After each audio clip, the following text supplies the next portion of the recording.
When you think of medieval warfare, a certain picture comes to mind. It's probably full of knights in shining armor.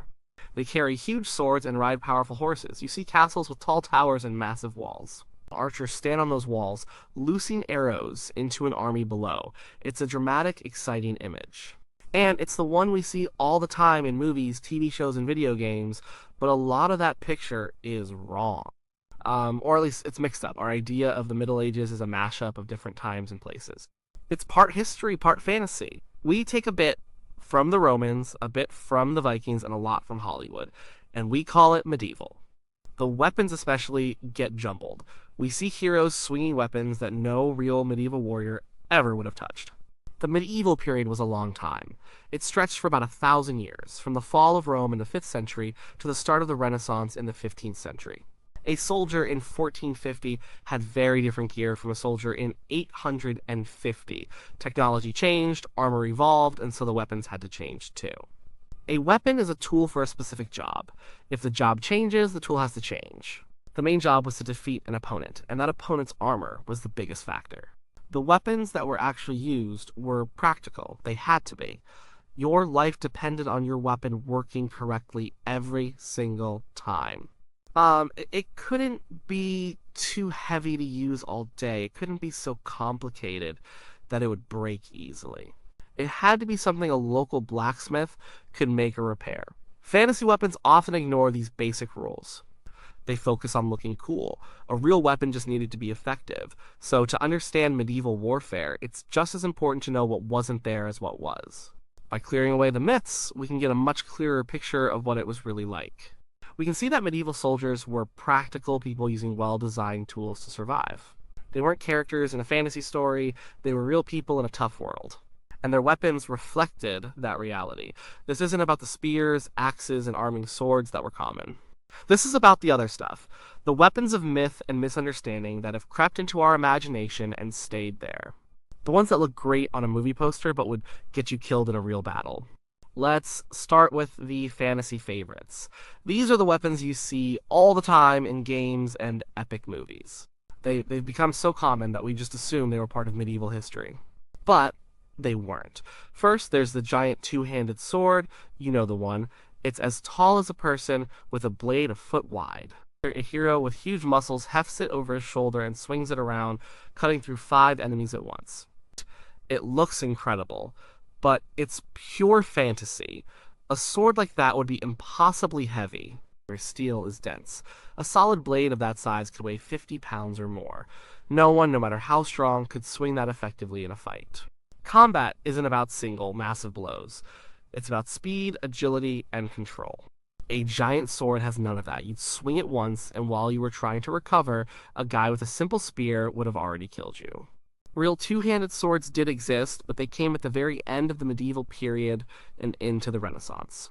They were called greatswords or Zweihanders in German, but even these were much lighter and thinner than their fantasy counterparts. They might weigh 6 or 7 pounds. They were specialized weapons, used by specific soldiers to break up enemy pike formations. They were not a standard knightly weapon. A knight on a battlefield typically used a one-handed arming sword with a shield, or a long sword that he could use with 1 or 2 hands. These swords were balanced, lightweight tools weighing only 2 to 4 pounds. They were quick and deadly, not giant slabs of metal. Then there's the flail, specifically the ball and chain flail. This is a handle connected by a chain to a spiked metal ball. It's another iconic medieval weapon. You see it in castle museums and fantasy art. The problem is, there's almost no historical evidence that it was ever used as a military weapon by knights or soldiers. Some historians think it might have been an improvised weapon for a peasant revolt, adapted from a farming tool used for threshing grain. That tool was just 2 pieces of wood connected by a leather strap. Think about using a military ball and chain flail in a battle. You are standing in a shield wall, shoulder to shoulder with your comrades. If you swing that thing, who are you most likely to hit? The enemy in front of you, or the friend next to you, or maybe yourself on the backswing. It's completely uncontrollable. You can't parry or block with it. Once it's in motion, you're just along for the ride. It's a clumsy, dangerous weapon that offers no defense. A simple axe or mace does the same job of crushing armor, but with far more control and safety. The few historical depictions of these weapons are often from much later periods, or are symbolic rather than literal. The flail with multiple chains and balls is even more ridiculous. It's a weapon that only works in a video game, where physics don't really matter. Finally, let's talk about throwing stars, or shuriken. These are small, star-shaped pieces of metal with sharp points. They are famously associated with ninjas, and because ninjas are often mixed into a vague, fantasy medieval setting, the throwing star gets pulled in too. But shuriken have nothing to do with European medieval warfare. They are a Japanese weapon from a completely different time and culture. Even in Japan, their role is often misunderstood. They weren't a primary killing weapon, or they were a distraction used to make an opponent flinch so you could close in with a sword or escape. Now imagine trying to use a throwing star against a medieval knight. He's covered head to toe in mail or plate armor. A tiny piece of metal isn't going to do anything, it would just bounce off. A European soldier who wanted to throw a weapon would use a throwing axe, or more commonly, a dagger. A heavy, well-balanced dagger could be thrown with enough force to punch through mail at close range or find a gap in plate armor. It was a much more practical and effective option than a lightweight star. The throwing star is a pure pop culture import into the medieval world. The line between the Middle Ages and the next historical period, the Renaissance, is blurry. And nowhere is that line blurrier than with the introduction of gunpowder. Many people have a simple rule in their head: medieval times meant swords and bows, and then guns appeared and all of that ended. But the truth is much more gradual and messy. Guns did appear in the Middle Ages, but they weren't the guns you're probably thinking of. When we hear the word gun, we might picture a pirate's flintlock pistol or a musket from the American Revolution. These are relatively sophisticated weapons. They have a trigger, a firing mechanism involving flint and steel, and they are reasonably reliable. These weapons did not exist in the medieval period. They are products of the 17th and 18th centuries, hundreds of years after the Middle Ages ended. As gunpowder arrived in Europe from China in the 13th century. At first, people weren't sure what to do with it. The first firearms, appearing in the 14th century, were incredibly simple and crude. They were called handguns, which is a very literal name. It was basically a small metal tube closed at one end, mounted on a wooden pole. You loaded it by pouring gunpowder down the barrel, then ramming a lead ball or a stone on top. To fire it, you held the pole under your arm and touched a hot wire or a burning piece of rope to a small touch hole at the back. This would ignite the powder. As you can imagine, this was not a very effective weapon. It was wildly inaccurate. You couldn't really aim it, you just pointed it in the general direction of the enemy. It was slow to reload, taking a minute or more. It was also dangerous for the user. Sometimes the barrel would explode, and if it was raining, good luck keeping your powder dry or your hot wire lit. For a long time, a trained longbowman or crossbowman was far more deadly than a man with a handgun. An English longbowman could shoot 10 or more arrows a minute with lethal accuracy at 200 yards. A crossbow fired a powerful bolt that could punch through most armor. The early handgun couldn't compete with that rate of fire or accuracy.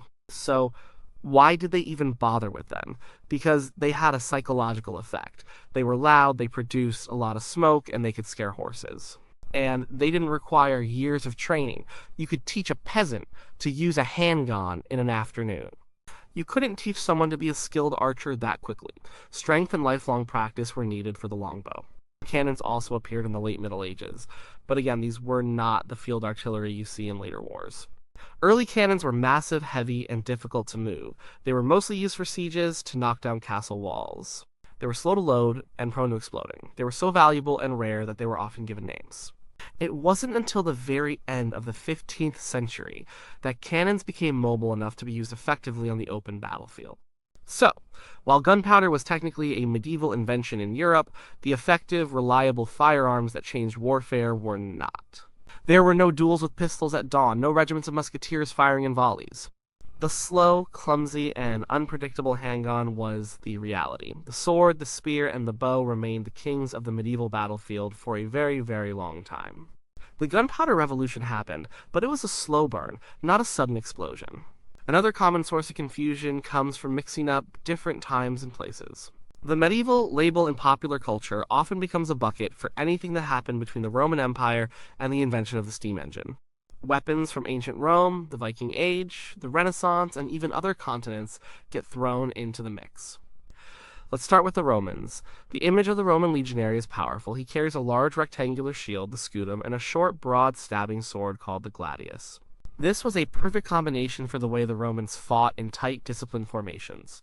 The scutum provided a wall of shields, and the gladius was used for quick, deadly stabs from behind that wall. But this way of fighting and these weapons largely disappeared with the Roman Empire.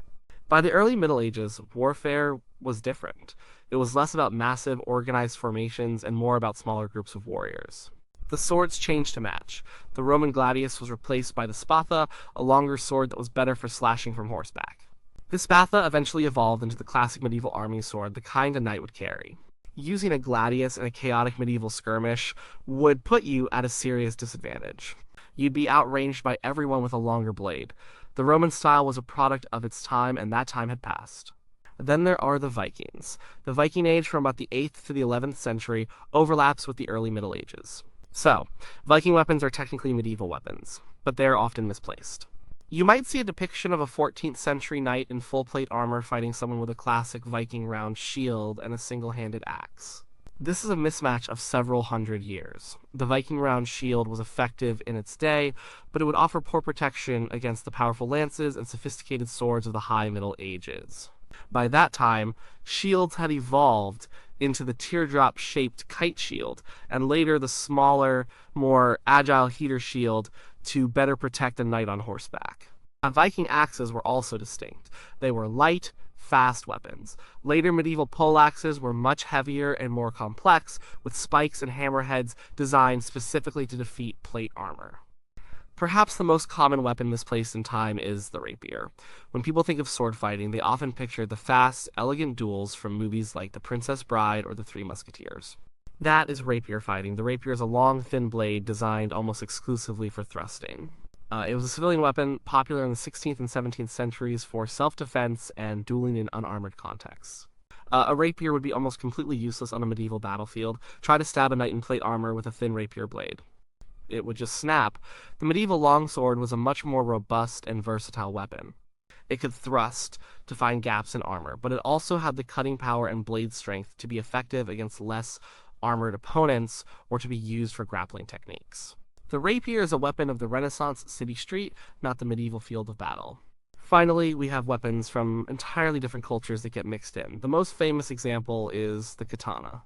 The katana is a Japanese longsword, known for its curved, single-edged blade and incredible cutting ability. It is a beautiful and effective weapon, a product of centuries of Japanese craftsmanship and warfare. But it was never used in Europe. It is a common fantasy trope to see a samurai knight character who uses a katana alongside European armor. In reality, the two military traditions developed in isolation. The katana was designed for a different context of fighting in armor than the European longsword. Neither is universally better. They are just different tools for different jobs. The longsword was a versatile cut and thrust weapon designed to face mail and plate, while the katana was a supreme cutter developed in a context where armor was typically lighter and made of different materials. In the end, it all comes down to one thing: practicality. The weapons that were not used in medieval warfare were the ones that were impractical.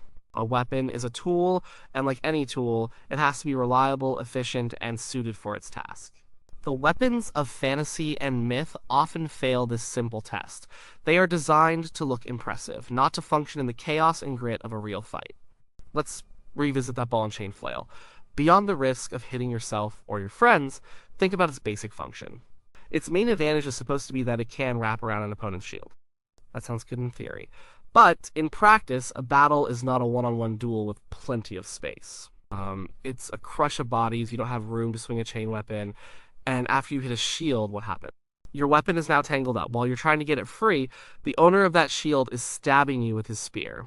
A mace or a warhammer is a much simpler solution. It's a solid weight on a stick. It crushes helmets and armor just as well, but you maintain complete control over it at all times. It's simple, strong, and dependable. This principle of simplicity applies to many other fictional weapons.